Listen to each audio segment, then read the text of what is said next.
Welcome to the Aerospace Advantage podcast. I'm your host, John Slick Baum. Here on the Aerospace Advantage, we speak with leaders in the DoD, industry, and other subject matter experts to explore the intersection of strategy, operational concepts, technology, and policy when it comes to air and space power. So if you like learning about aerospace power, you are in the right place. To our regular listeners, welcome back. And if it's your first time here, thank you so much for joining us. As a reminder, if you like what you're hearing today, do us a favor and follow our show. Please give us a like and leave a comment so that we can keep charting the trajectories that matter to you most. I just want to take a quick moment to highlight the fact that we have hit episode 100 with this release. It is really hard to believe, but when I think back to all of the conversations we've had, topics we've tackled, and stories we've explored, it's really been an incredible journey. So bottom line, thanks to you, our listeners, to our guests, and a big thumbs up to the Mitchell team who make it all happen behind the scenes.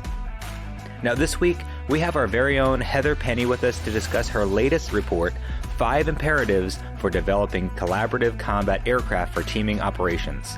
Now, as you know, we talk about this topic a lot because it's a huge priority for the Air Force, but it also involves tremendous technological discovery, plus a lot of development regarding how we're actually going to use these things in the battle space. So just to clarify, autonomous unmanned aircraft have been called many things over the years, everything from loyal wingmen to manned-unmanned teaming, and while the teams have evolved, the concept generally remains the same. So, Lucky, thank you so much for joining us today. Slick, thank you so much. As always, it's great to be back with you and our listeners. All right, Lucky, first and foremost, can you paint an operational picture for us that will help us understand CCAs in their future role? So maybe describe what a typical sortie might look like. Slick, first of all, we need to understand that there'll be many different kinds of collaborative combat aircraft. There won't be any one-size-fits-all when it comes to CCA. There might be fairly rudimentary ones, some that would be very sophisticated, some that would be more simple, some might have more complex sensors and combinations of weapons, and they'll come in all shapes and sizes, be missionized for different types of roles, and they'll have different ranges, different aerodynamic qualities. So it should be a very heterogeneous fleet of CCAs. For example, you could have some simple missile or bomb trucks that station keep. Or you could have something more sophisticated like an offensive counter-air sweep aircraft that pushes out in front of human packages. Or even electronic warfare aircraft that maneuver independently to provide best coverage for the mission package. We could even have sensing swarms that collaborate and act independently of humans, but together work to again support that broader mission package. So there are a lot of different ways that we could potentially use these collaborative combat aircraft, and that's going to define what they look like, what they're designed to do, what kind of sensors, and also sophistication of their autonomy. So from a human point of view, these CCA will be kind of like a combination of a weapon and a wingman.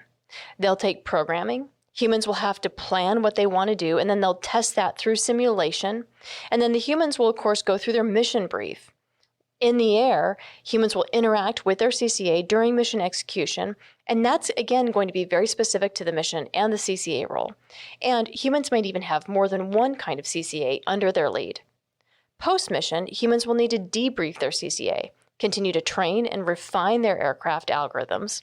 And of course, Intel will want to download any data that's collected by the CCA. Importantly, we should also explore how CCA, how their autonomy can help debrief human performance and maybe even suggest new tactics, techniques, and procedures based off the data that the CCA collected from the battle space. But these are all things that have yet to be defined. The service is still in the very early stages of exploring operational concepts, so there is a lot of work that needs to be done. All right, I'm going to point out for the Thunderbird fans out there that when you're talking about close formation, you're not talking about the air shows. But okay, getting back on track, I really get what you're saying. So what's driving the service toward this direction? I mean, the Air Force's aircraft modernization portfolio is already really full, and we've talked about it. We've got B-21, F-35, KC-46, T-7, and GAT. So you get what I mean. We're buying a lot over the next decade. So what's driving leaders to add one more capability to this list? Slick, that is a crucial question. Why pursue autonomous collaborative combat aircraft? After all, the recapitalization debt that the Air Force is having to pay after 30 years is already intimidating. The Air Force has hit rock bottom. It's the oldest, the smallest, and the least ready that it's ever been in its history. The Heritage Foundation recently scored the Air Force as very weak.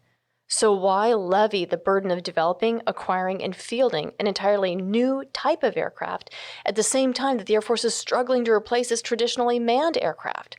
Why not just buy more manned aircraft?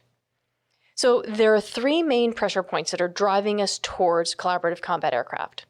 First, the Air Force must grow capacity. It has got to get bigger.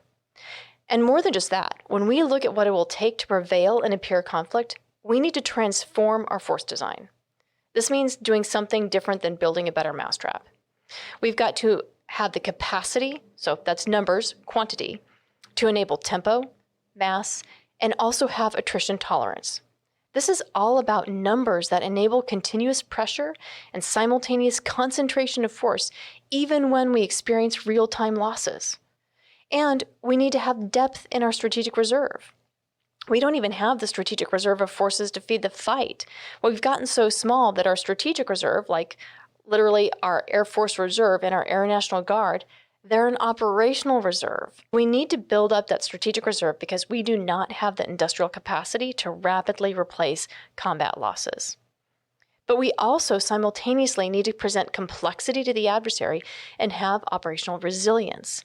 And this is different. We become very predictable to our adversaries. China, in particular, has gone to school on how we operate, and they understand how to paralyze our operations. So we need a new force design that will confound their targeting and be operationally effective and self-healing. Heather, I've got to quickly comment on something that you said there, and I like the way you put it, that we as an Air Force and as a nation have to understand this thing of attrition tolerance, right? It's something that we really haven't had to face realistically in a shooting war, as you said. So I think that's something we need to come to grips with. So I do want to ask, how do CCAs address this problem then? Slick, absolutely. We have not had to deal with the problem of combat losses for well over 30 years. I mean, think back to Desert Storm. That was a virtually immaculate air campaign, right? So as we think about what peer conflict is going to impose on us, we have to be ready to be able to absorb those combat losses, be attrition tolerant, have the reserve, and then, frankly, the numbers to be operationally resilient and present that complexity. And so this is where CCA could potentially help out if we can get them to be dramatically lower cost than manned aircraft, because that would allow us to be able to get to the numbers that we need. So CCA could go really far in solving that need for capacity. And because they're unmanned, they could make the attrition element more tolerable. This is one of the most important considerations that are driving the Air Force towards CCA. When it comes to attrition of manned aircraft, the Air Force simply does not have the pilot training enterprise it needs to build the capacity that it needs. Look, we're in a pilot crisis right now, and the Air Force can't even dig its way out of a peacetime pilot shortfall. How's it going to handle attrition and combat losses? The Air Force simply can't produce pilots today, and it also does not have the squadron capacity or manning to experience those new pilots either. Experience for pilots is about hours and judgment, and that translates into combat effectiveness. The more hours a pilot has, the more effective they are in combat. And this is historically proven. So, it gets back to that old question. How do you make a 500-hour experienced pilots? 500 hours. It literally takes time and sorties. And when you're trying to replace combat losses from a position where you're already short on pilots, you do not have time. The value of a new CCA is that you don't have to experience them. A CCA rolling off the line is just as smart as their latest software drop. Now, that is a great point about being able to replace a woman for a flight lead right away.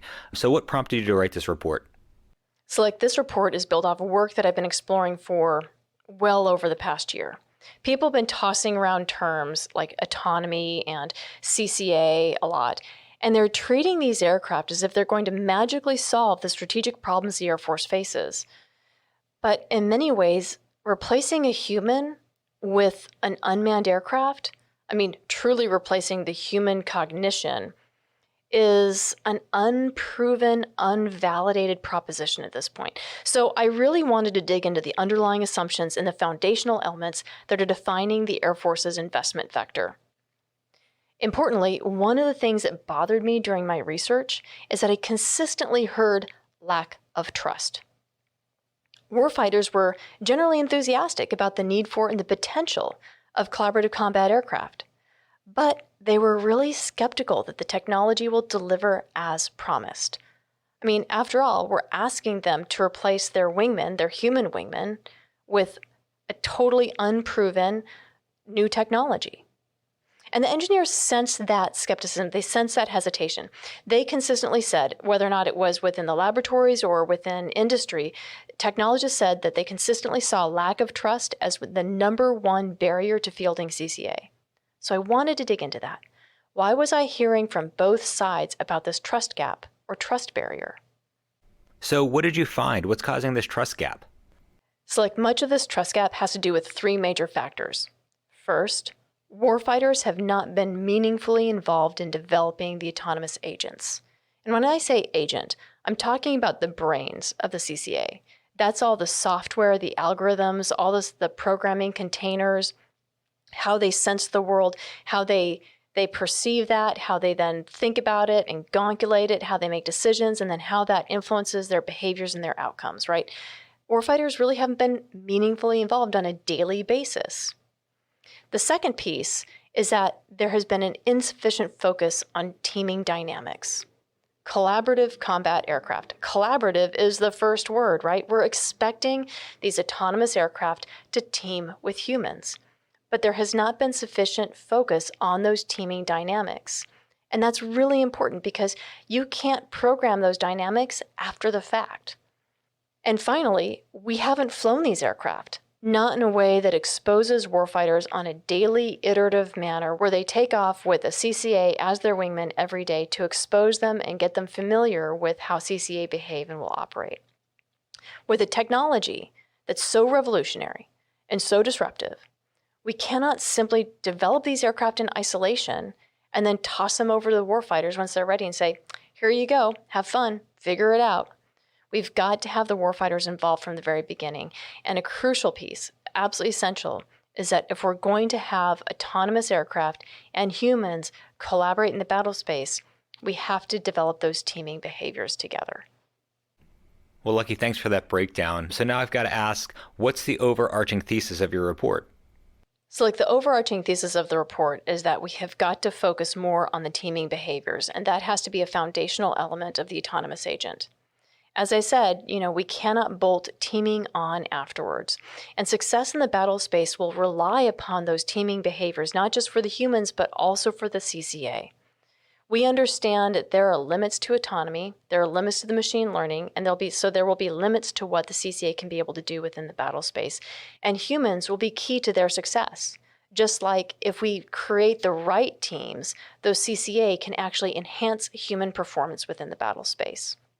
So we need to involve operators early because these teaming dynamics, those programs, that software has to be part of the development because it will influence and impact and even change the behaviors and outcomes of the CCA. So we need to do that from the very beginning. Well, Heather, I have to think that current unmanned aircraft that we see employed in combat operations like the MQ-9 Reaper, they work around this issue of trust because they're actually flown by humans through an impressive data link. Is that right? Exactly, Slick. RPAs are just that, remotely piloted aircraft. There's another human at the other end of the data link. When I was deployed, and I'm sure with you too, I worked with Predators and Reapers, and I was talking with another human who was maneuvering their aircraft and managing their sensors. So although there wasn't a human sitting in the plane, it was still a manned aircraft. Future collaborative combat aircraft will be entirely different. They'll have an autonomous agent. And again, as I said, you can think of the agent like the brains of the CCA. So there'll be a machine, a program that'll be making decisions, maneuvering, managing the sensors, employing weapons. And that's an entirely different deal. As humans, we understand other humans. We have what's called theory of mind. We can put ourselves into another human and say, what would they be thinking? But right now, we don't have that ability to do that with machines. So if we're going to move to a world where CCAs are going to be part of the air power equation, there's some key factors that need to be addressed, and you really hit some of the points in your report. So let's start with one of the most foundational, involving pilots up front in the development process. So can you explain your thinking on this? Let's start with the most basic insight. CCAs can only do what they've been programmed to do. And that means if the algorithms aren't there, CCA will not be able to execute that behavior. What we're building with CCA is very different from traditional aircraft or weapons or sensors, where we could define the requirements, threshold, and objectives that engineers could then build to, right? They're looking for roll rates and G rates and speeds and so forth. But CCA will be a lot more like a cross between a wingman and an aircraft. The operators who will be using these systems must be intimately involved in the development process, because the software, the algorithms that will define the autonomy, how these CCA will think and behave, as I said, it can't be bolted on afterwards. That those teaming dynamics are going to impact how the CCA thinks, how it decides, and how it acts. So this is more than just simply warfighters generating requirements and trusting the engineers to deliver. This is crucially important when it comes to teaming and how we envision any of the CCA to operate. If we want CCAs to be able to team with warfighters, then warfighters need to be able to define the kind of teaming behaviors that they expect and they need from the CCA. And we can only get that right if warfighters are participating on a daily basis in the DevSecOps process, that rhythm to develop, test, and refine the software and the algorithms. I love the Predator and I love the Reaper. They were really game-changing capabilities when they got to the field, right? But if you talk to any old-timer who flew those early versions, only an engineer would have thought that Control-Alt-Delete was a good way to turn an airplane left.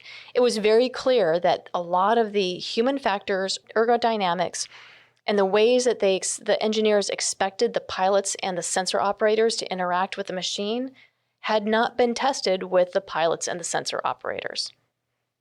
Absolutely, and obviously that makes a lot of sense to me. So what does trust look like in the human realm of air combat operations? So how would you translate those attributes for technology that will rely on autonomy to execute missions? So this is the heart of the question, right? How do we take something that's like warm and fuzzy, like the notion of trust, and turn that into technology? I think one of the insights here that the CCA will be similar to a combination of wingmen and weapons gives us some insight on where we need to look, and that's human formations. In order to increase trust and adoption of CCA from the beginning, they should begin to act and feel more like a human wingman than some kind of strange autonomous machine, right? So that led me to the 5 pillars: effectiveness, understandability, dependability, control, and workload. So when I speak about effectiveness, the question that we have to answer there for warfighters is, will my teammate enhance my mission success? That is, will they provide better mission outcomes than a human wingman would? Understandability. This is really crucial. Again, as I mentioned, theory of mind, we have to be able to understand the mind of the agent, right? The mind of the CCA. The question here is, why did my CCA do that? And what are they going to do next? We have to enable warfighters to understand the behaviors, the decisions, and even just how their CCA thinks so that they can begin to trust and anticipate how their CCA will behave. Dependability. How do I know that I can rely on my CCA teammates? Dependability goes beyond just ensuring that the data has integrity and hasn't been hacked into. Dependability really goes to knowing that my teammate will do what I need it to do and what I expect it to do within the battle space. Control. How do I know that my CCA teammates will do what I tell them to do or what I need them to do?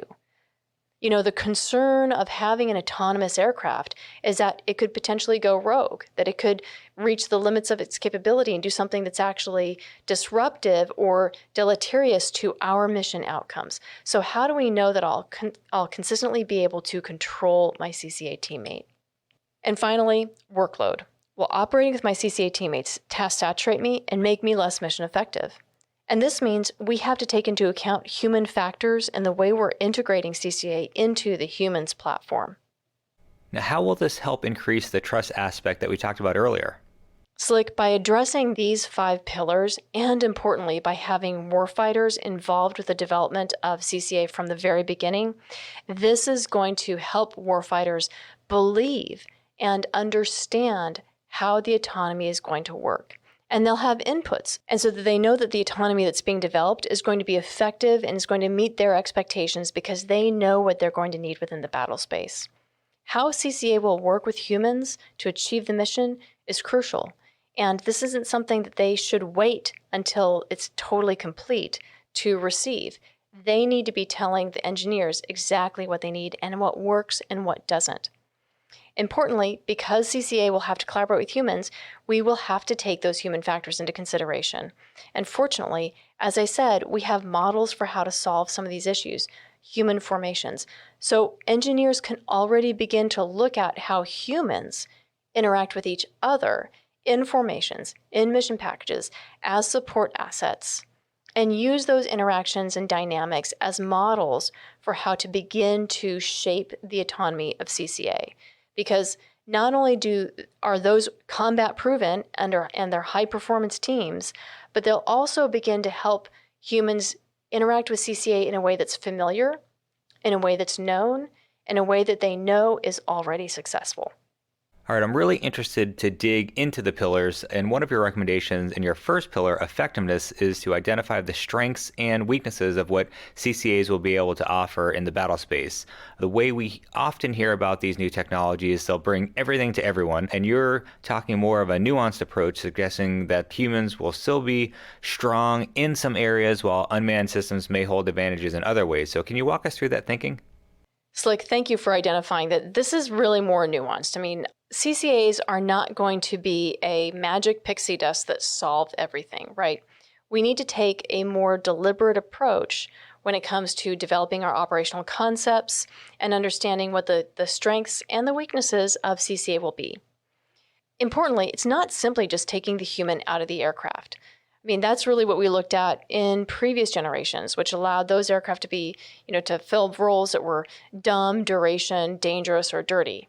Today's CCA, because of the advances in software, because of the speeds of processing, because we've been able to miniaturize that processing, can do so much more. So CCA today will allow mission planners and commanders to think differently about how they compose their mission packages. It will allow them to think differently about risk factors. So, for example, how do attritable or expendable CCA change our operational concepts or willingness to execute a mission? But more importantly, it should allow us to be able to build a more effective team. And I'm not just speaking about what their capabilities, sensors, and weapons and so forth are, and building the package that way. I'm actually talking about the cognition of the CCA and the human.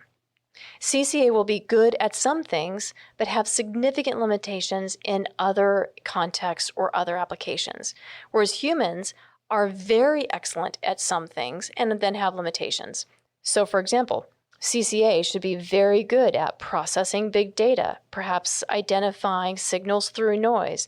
They could also be very good at fusing multiple sensor inputs.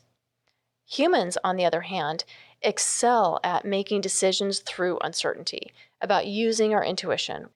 We're very good about being able to continue to take action even when there isn't a very clear right answer, clear wrong answer, and continuing to be effective through that fog of war. So if we're able to take these two cognitive strengths and put them together through effective teaming, that could make our missions far more effective.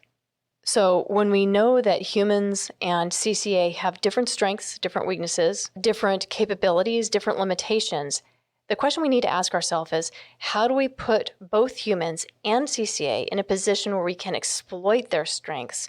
And then how can we compose those formations in a way that then mitigate their weaknesses? So Heather, you also highlight the importance of interactive mission tools in what you call understandability. So what are those and why do they matter?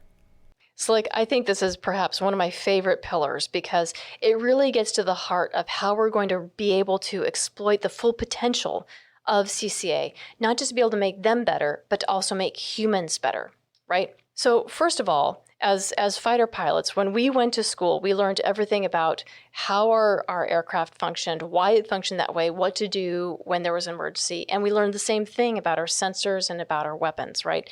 And that helped us maximize their potential within the battle space. We were able to operate them at the very edge of their performance, but not exceed that performance. And then we were also able to understand when they were malfunctioning or when they had gone beyond the limitations of their capabilities. We need to be able to do the exact same for our CCA.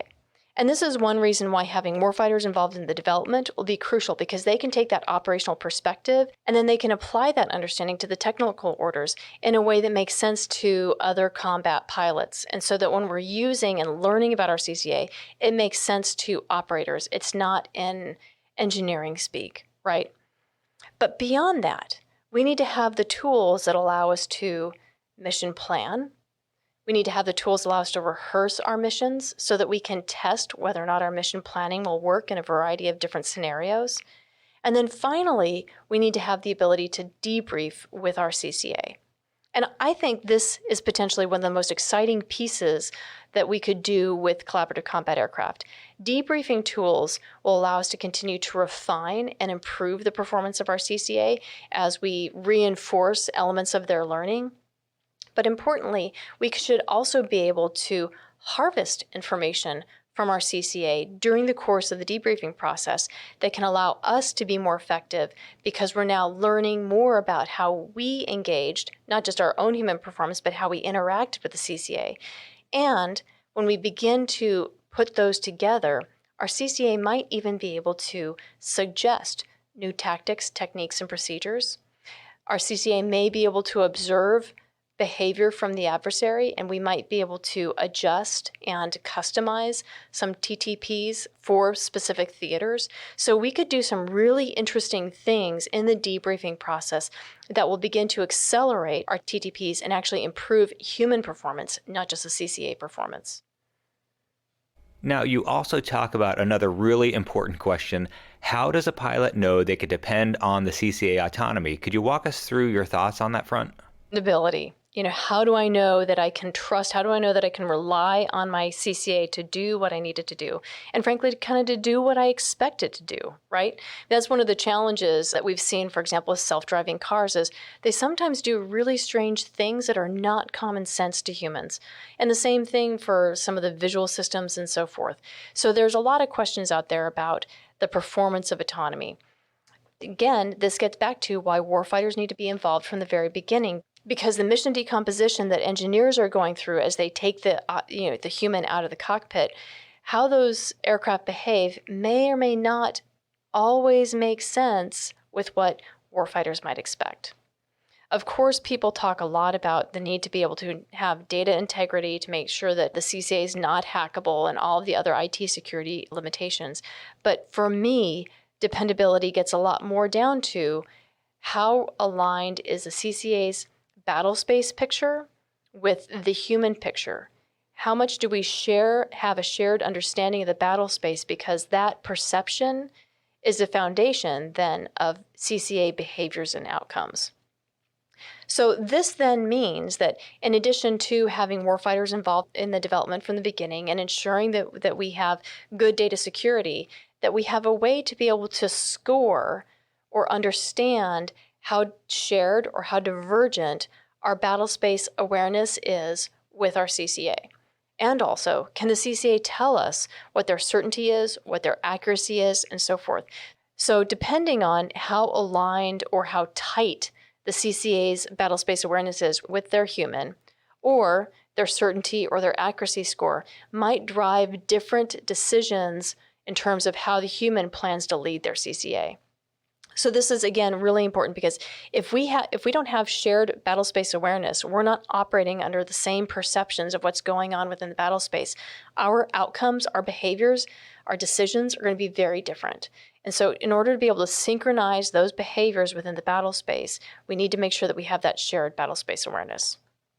Now, Heather, what does it mean for humans to have assured control over the CCAs in their flight? What sort of paradigm do you envision for this? I mean, ultimately, these systems are to empower the humans in the battle space, and it's really important to be able to exercise control over them as circumstances demand in the battle space. Slick, this is a really thorny issue. The ability to have assured control over our CCA is crucial. Kind of the foundation of that is the holy grail of having continuous, resilient communications, ensuring that we always have that link to our CCA. But we know that that's not always going to be the case. Adversaries are going to do their best to deny us spectrum, to deny us connectivity. So we need to build into our CCA methods to have graceful degradation that continue to provide control to the human. And that could be contractual. There could be other means to be able to do that, but that graceful degradation is utterly essential. There's another really important piece of this, is not just the graceful degradation, but contextual control. And humans do this pretty seamlessly because we understand context, right? And you can kind of think of it as a ladder. At the very top of the ladder, it's the most empowering, where it's command intent, it's very descriptive. And at the bottom of the ladder, it's the most constrained, right? Where it's very controlling, very directive. But there are steps, there are shades in between descriptive at the top of the ladder, which is the most independent, to very directive, which is the least independent. And the context is both the battle space context as well as a context of the capability and the trust of the wingman with the flight lead, right? You experience this. When you'd go out and you'd fly with a really inexperienced wingman, you were watching them closely. You might be micromanaging them just a little bit, being far more directive and far more controlling and telling them what to do because you didn't truly trust them. And honestly, they didn't have the experience to be that trustworthy, right? They had a lot of limitations in their performance. They had a lot of errors in their execution.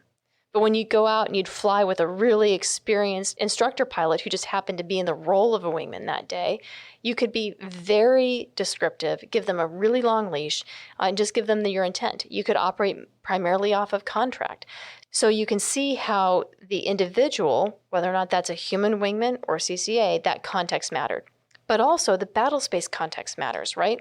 If everything is as you had planned and the adversary doesn't do anything wily or surprising, then you can be very descriptive because you can just rely, and very contractual because you can just rely on your game plan. But when the adversary does something totally unexpected and completely disrupts what your game plan is, you have to go back down the ladder to be more directive and more controlling because you're basically calling a lot of audibles.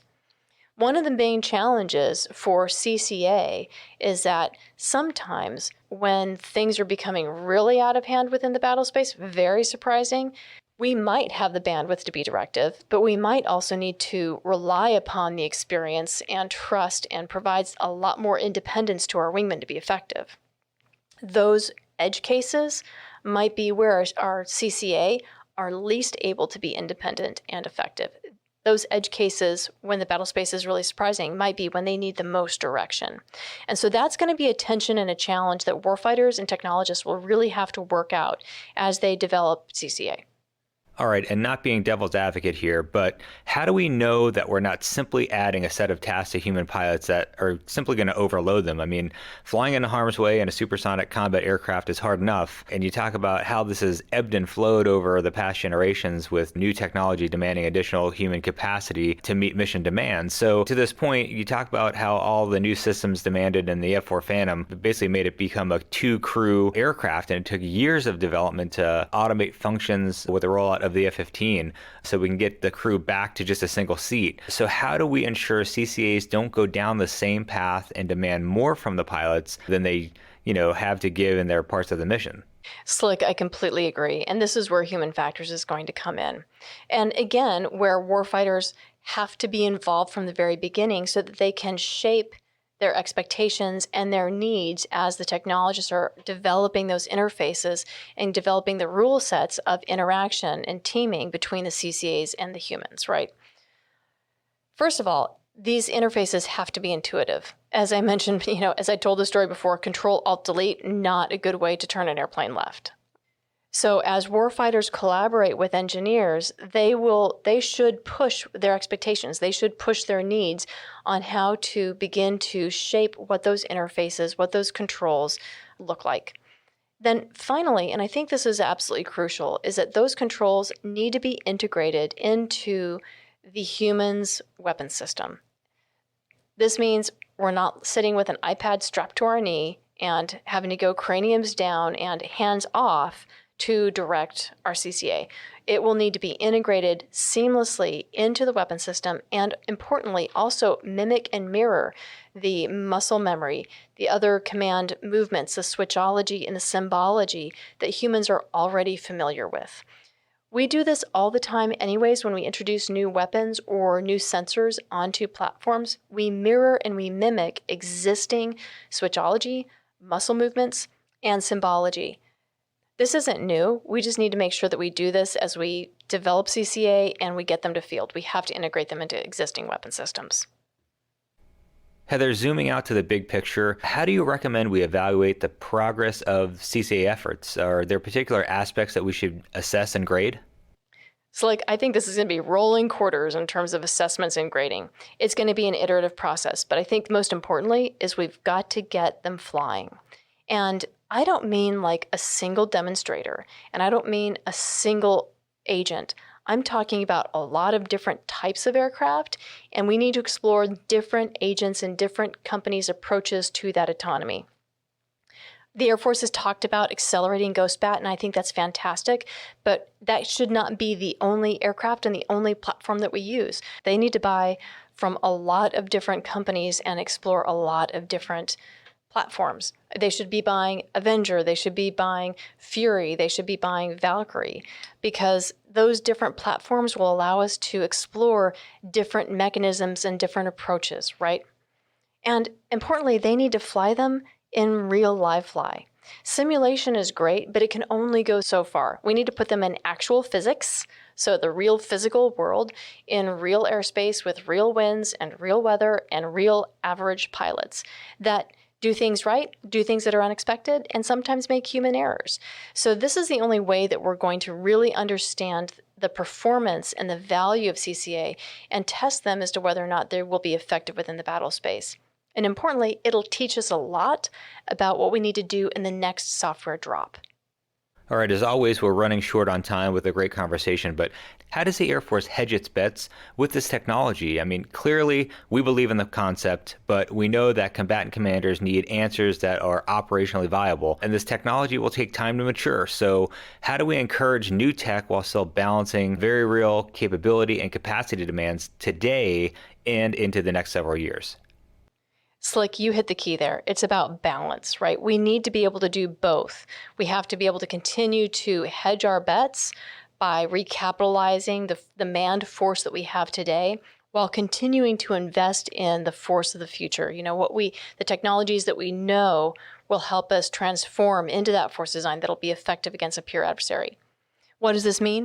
It means we have to fully commit to completing the entire portfolio of existing programs and existing buys. We've got to make sure that we accelerate F-35, that we remain fully committed to B-21. NGAD needs to be accelerated as well to the extent that we can, but we have to continue to remain committed to manned platforms. Likewise, we need to ensure that we've got a resilient pilot base. So to the extent that we can accelerate pilot production, retain those pilots, whether or not that's in the active component or, importantly, in the reserve component, and then continue developing this new technologies. So we have to be able to develop those minimum viable products, field them, iteratively update them, but then in addition to updating them, being willing to replace them with the next block as we learn what CCA need to be. So it is that balance, it's that combination of remaining committed to recapitalization with traditional manned platforms while remaining committed to the new technology. We cannot wait for perfect as we develop and field CCA, but we also cannot afford to blow up what we know works, manned traditional aircraft, for what right now is pretty much a theory. So it's a balance. No, I totally get it, Heather. Thank you so much for taking the time to join us today and discuss the paper. It's really interesting, and it is a reality of the fact that we're going to have CCAs out in the battle space in the future. Absolutely, Slick. Again, thank you so much. I'm really excited about the promise and the potential of these aircraft. But again, key is we've got to get warfighters in from the very beginning. With that, I'd like to extend a big thank you to our guests for joining in today's discussion. I'd also like to extend a big thank you to our listeners for your continued support and for tuning in to today's show. If you like what you've heard today, don't forget to hit that like button and follow or subscribe to the Aerospace Advantage. You can also leave a comment to let us know what you think about our show or areas you think we should explore further. As always, you can join in on the conversation by following the Mitchell Institute on Twitter, Instagram, Facebook, or LinkedIn, and you can always find us at mitchellaerospacepower.org. Thanks again for joining us, and we'll see you next time. Stay safe and check 6.